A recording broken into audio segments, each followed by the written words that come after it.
perdana di Indonesia Timur, Cocomelon Playland hadir di TSM Makassar.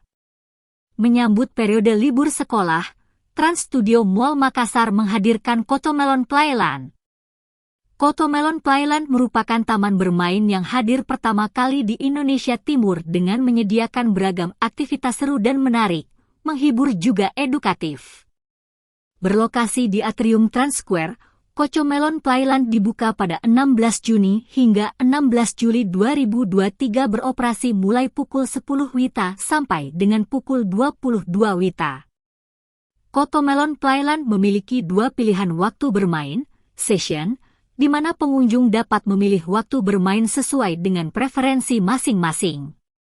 Terdapat berbagai macam permainan yang disediakan seperti giant ball pool, trampolin, bunci, racing car, coloring activity, harvesting area serta ada Cocomelon Yellow School Bus Photo Op.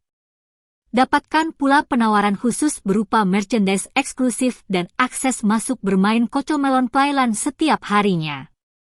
Weekdays RP 60.000, durasi bermain 45 menit, RP 75.000,